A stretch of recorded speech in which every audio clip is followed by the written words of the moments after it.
Bien, voy a dar la bienvenida a Enrique Valderrama, abogado, analista, comentarista político, aquí en Onda Digital Televisión. Enrique, muy buenas noches.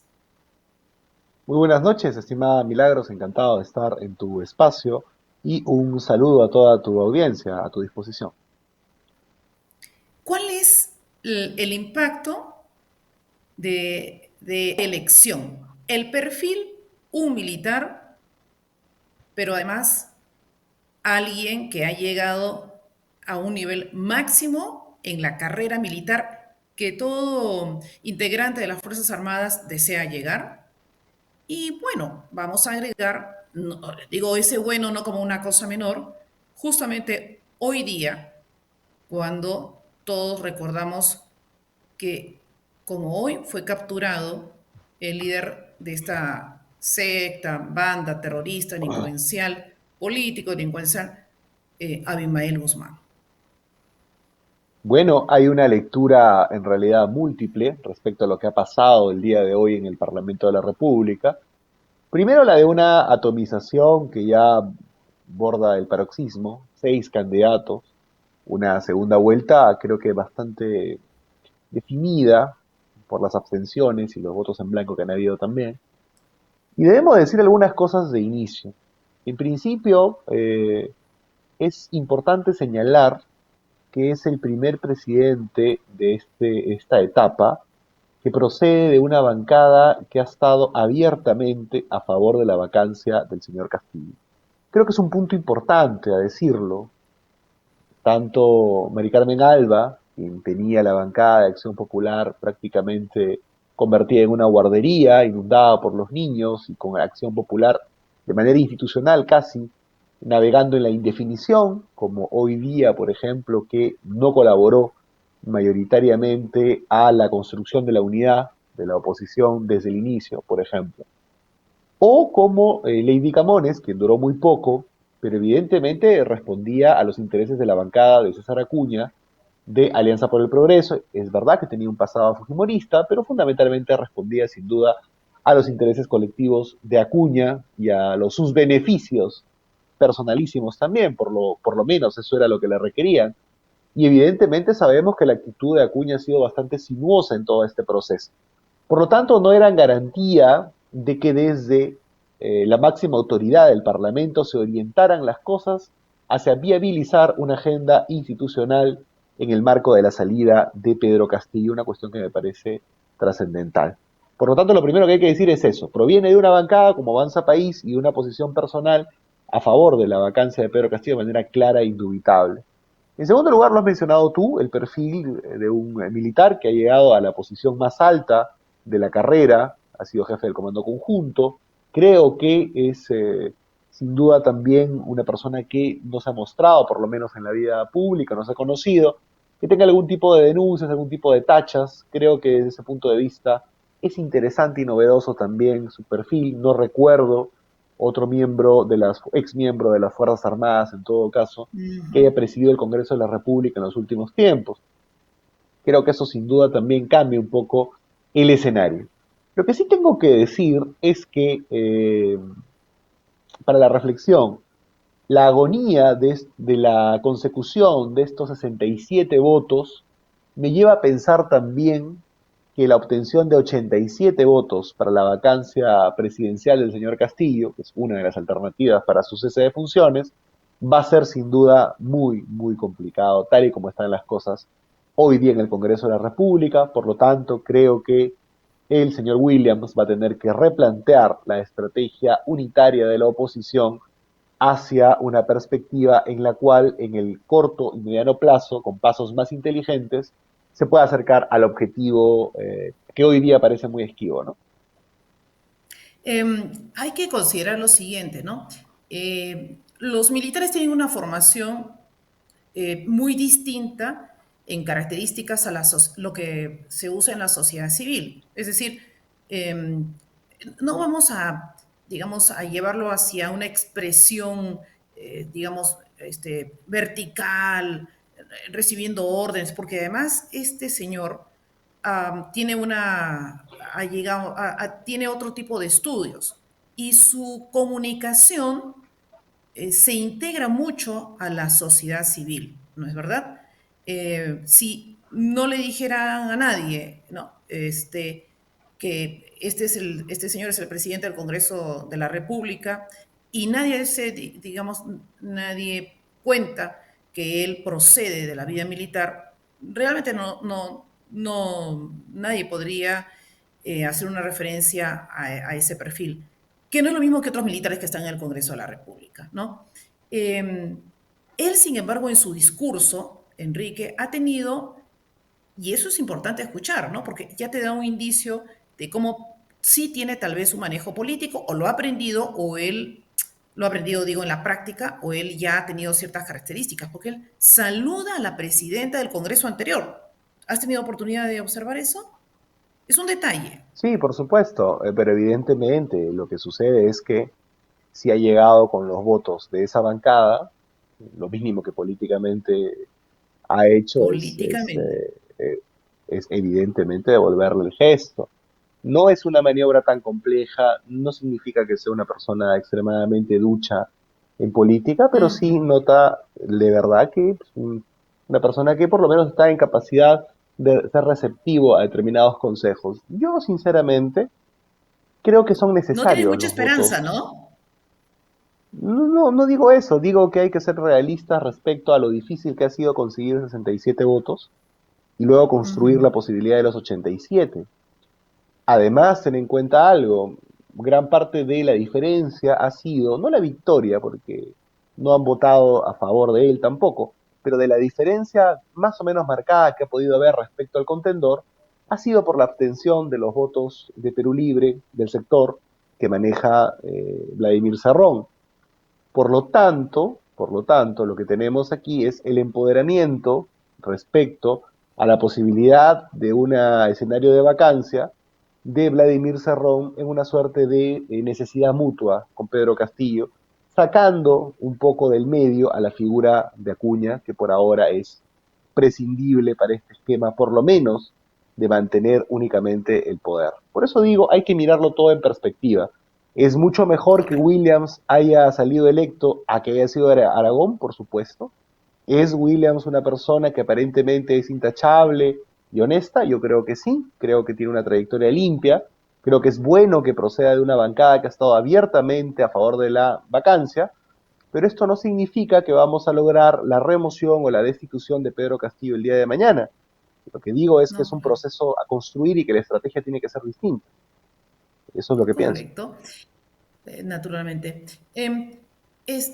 No sé si voy a saltar rápidamente a otro tema, pero digamos, en este ajedrez político, bueno, antes de saltar al otro tema que tiene que ver con Antauro Humala, Uh -huh, este, em, solamente una cuestión última. ¿Te parece que hay ciertos, o sea, a ver, tampoco es una fantasía y no es que sea, digamos, una idea jalada de los pelos, como uh se -huh, dice, el hecho de que algún sector prefiere remover al señor Castillo, al presidente actual, aunque sea, o algunos dicen por la vía constitucional, pero como francamente eso parece que nunca se va a dar por el comportamiento de los congresistas, uh que -huh, ni siempre representan la voluntad de los ciudadanos, ¿no es verdad? Porque cambian de opinión, de uh posición y hasta de agrupación por la agrupación política por las que fueron elegidos. -huh.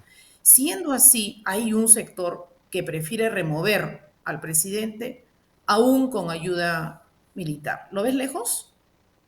Lejísimo. Te diría imposible Correcto. casi. Por lo Ya. siguiente, la experiencia del 5 de abril de 1992 para los altos mandos militares que apoyaron el autogolpe, fue un autogolpe, ojo, o Ujú. sea, fue la misma persona concentrando el poder, pero sin las instituciones que equilibran el poder ejecutivo, como el legislativo, la intervención del poder judicial, etcétera, lo que conocemos ya de la dictadura que estuvo en el país durante los 90, terminaron muy mal. Hay que investigar un poco el caso, por ejemplo, de Hermosa Ríos, por dar solamente un ejemplo. Y en la última Ujú. maniobra a nivel continental, digamos, de una suerte de push militar o cívico-militar, ni siquiera llegó a hacer eso en realidad, fue el tema de Bolivia, en donde los militares le retiraron el apoyo a Evo Morales, le sugirieron que renuncie, una sugerencia, no accionaron nada en contra de él, ver popular, ciudadana en las calles, desbordada, y un ejército que no iba a responder a él, que lo había abandonado, decidió huir.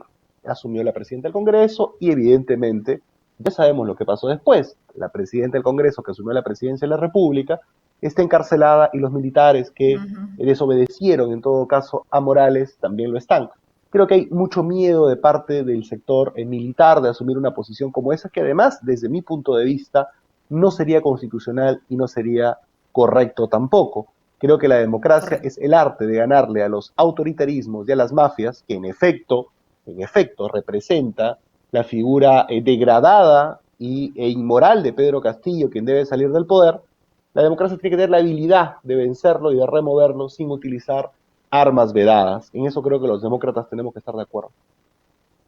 Perfecto. Antauro Humala, Mm. digamos, ¿te preocuparía una figura como la de él, siendo que también nadie preveía la elección de Pedro Castillo en su momento?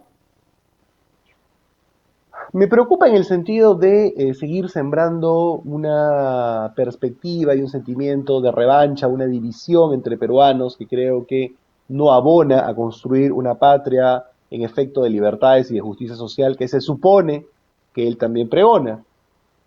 Toda esta división de parte sobre todo del sur del Perú entre las provincias y Lima, atacar supuestamente lo limeño o entre pobres y ricos en teoría o Ujú. fantasiosamente, o los nadie, como decía Castillo, respecto a los poderosos, creo que sembrar el odio termina muy mal siempre y termina arribándonos o haciendo llegar procesos sumamente autoritarios, que es en el fondo lo que representa Antauro.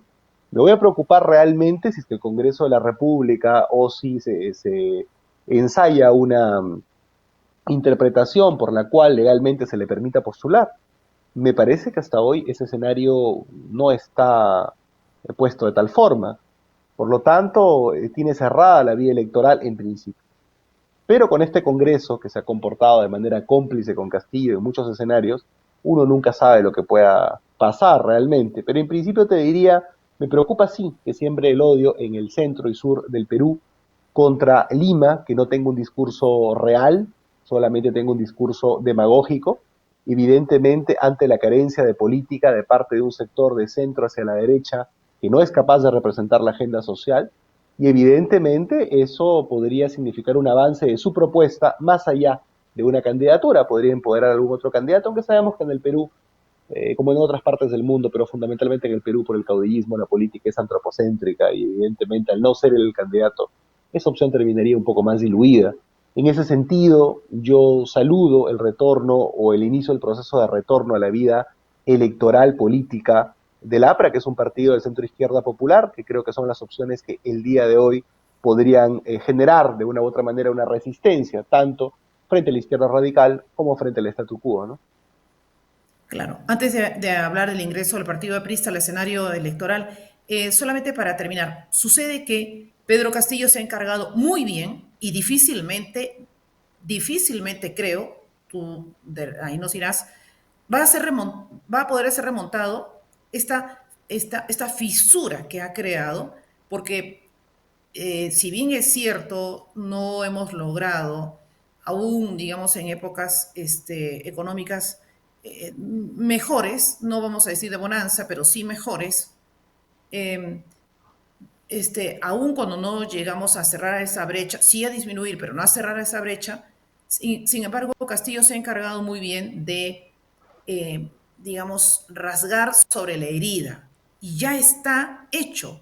Y una parte justamente de la razón, creo, por la que fue elegido es esa, la inconformidad, patear el tablero. Entonces, ¿qué más podría suceder? Podría lo de Antauro Humala continuar, ¿no? Por esa razón, por una cuestión emotiva de los peruanos. Bueno, yo creo que tenemos ante un momento muy duro. Vivimos una crisis hace varios años institucional muy fuerte, por un lado, y por el otro la irresolución de una agenda social que se viene acumulando también hace varios años ante la decaída de la reducción de la pobreza, ante el incremento del tema de la anemia, ante el incremento del asunto del desempleo, ante evidentemente el hecho de que un Estado no promueva las inversiones, ni tanto las grandes extranjeras que puedan generar empleo, ni tampoco las nacionales, las propias, la pública. Por lo tanto, es un Estado que estaba en casi parálisis prácticamente, una pandemia que lo agobió, y evidentemente el día de hoy necesitamos llegar a una suerte, aunque lamentablemente tenemos una clase política amateur, por un lado, muy inexperta y con poca visión, deberíamos promover un segundo acuerdo nacional, una segunda fase del acuerdo nacional, que permita arreglar los temas institucionales mínimos para una transición adecuada y evidentemente el asunto social importante. Es imposible que usted le hable de democracia a algunas zonas del sur o del centro del Perú cuando ha visto cómo se ha elevado, por ejemplo, el tema de la canasta básica familiar, el precio de los alimentos, cómo no hay fertilizantes, evidentemente golpeando a los pequeños productores agrícolas, algunos de subsistencia, agricultura familiar de menos de 2 hectáreas, y evidentemente cómo hay una agenda social alrededor del asunto, por ejemplo, del comercio, alrededor del tema, incluso de la pequeña minería, que solamente vive de promesas de parte del Estado y nunca hay una formalización para ellos. Toda esta agenda social tampoco se ha abordado. Por lo tanto, es natural que emerjan algunos síntomas. Castillo es un síntoma. Antauro podría ser otro síntoma. El problema no es Antauro, no es Castillo. El problema es que existe evidentemente un descontento social al cual la política formal o los actores democráticos, en todo caso, no le hemos prestado la suficiente atención y por eso tenemos que, evidentemente, ir hacia un consenso para obtener medidas sin duda radicales, no antimercado, pero sí radicales, para poder potenciar su desarrollo. Sin eso, cualquier elección, cualquier vacancia, cualquier circunstancia que suceda, solamente hará aparecer a otro caudillo demagógico de las mismas características de Castillo o de Antauro. Correcto. Y digamos, hay mucho más todavía para comentar, pero digamos, hay que separar también unos minutitos. ¿Qué debe hacer? Porque, digamos, los partidos políticos tienen una tarea fundamental que es no solamente hacer pedagogía, sino también tratar, digamos, que en la ciudadanía, y se nota ahora por los hechos, todo lo que estamos atravesando en el país, guste o no, hay mucho movimiento, mucha inestabilidad, ya no solo política, sino que impacta en la vida económica de nuestro país y sobre todo el futuro, porque no se está, digamos, confeccionando, no se está haciendo planes absolutamente de nada, estamos en lo mismo, ¿no?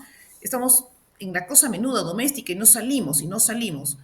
Entonces, se requiere que, y los chicos, los jóvenes, entiendo que están tratando también, por estas consideraciones, no ven futuro, de salir de nuestra patria. Entonces, dada la situación así, los partidos políticos tienen una responsabilidad también, ciertamente, no solamente para hacer pedagogía, sino, no diré que todos vayan a inscribirse, digamos, en los partidos, pero sí que haya una motivación de los peruanos porque sí tienen que saber escoger, tienen que construir espacios, tienen que construir, si no le gusta el partido A, construyan pues un frente B, un C, un Mm, Z, y encontremos coincidencias. El partido aprista, ¿qué es lo que debe hacer? Ya no digo para los adultos, pero para los mm. jóvenes, ¿cómo llegan los jóvenes? Porque no Bueno, creen, no yo creo tienen que lo primero tiempo, que no les que la interesa. política tiene que hacer es acercarse a los sectores que hoy día adolecen de representación y tienen una agenda postergada. Y dentro de eso, el APRA, sin duda, en las siguientes semanas y meses, empezará la construcción y la exposición de lo que hemos denominado justamente la agenda social. Creo importante y fundamental recoger lo que piensan, por ejemplo, la gente joven, menor de 25 o de 30 años, que pueden ser en reuniones regionales o en Lima Conales, lo que piensan evidentemente los pequeños productores del campo, que digo que tienen una agenda postergada, que lo habíamos advertido, tú recordarás, incluso conversado en este espacio, hace ya algunos meses del impacto que tendría el tema de los fertilizantes y la falta de crédito, el espacio que tiene, por ejemplo, el tema de las mujeres en la participación en la política, que aún es deficiente, que debe impulsarse aún más respecto a las cuotas porcentuales de los hombres, digamos. El asunto, sin duda, tan fundamental de la pesca artesanal, que lo podemos ver en el caso de Repsol, cuyos dirigentes de pescadores artesanales han tenido que llegar incluso a protestar frente a la Embajada de España porque ni el Parlamento, ni el Poder Judicial, ni el Ejecutivo atendía evidentemente este desastre de manera eficiente y encontraba en una falsa izquierda como la representada en la señora Vázquez, ofrecimiento simplemente de canastas de víveres, como si eso fuera la solución.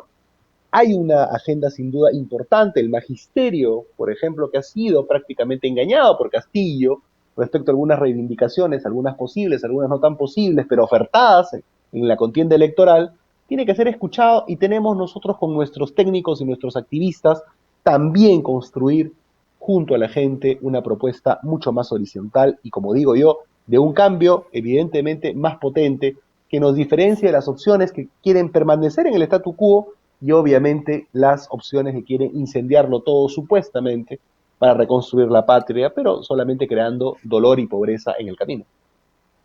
Correcto, muy bien. Enrique, entonces conversaremos, digamos, próximamente para ir desarrollando otras ideas que contribuyan al fortalecimiento de esa vida que todos aspiramos, sobre las cuales se tiene que construir. En verdad, digamos, todo el tren solamente puede caminar sobre ciertos rieles y para eso hay que construir, porque no es que va al garete y porque cayó un plan y porque queremos experimentar con una persona que no tiene una representación ideológica. Te agradezco, agradezco este tiempo y te invito para una próxima oportunidad, ¿sí? Muchas gracias por la invitación, estimado Milagros, y siempre a las órdenes de Onda Digital TV. Muchas gracias, buenas noches. Buenas noches. Enrique Valderrama es abogado, analista político, él contribuye en el diario Expreso y hemos escuchado su óptica en estos minutos. Retornamos en unos instantes.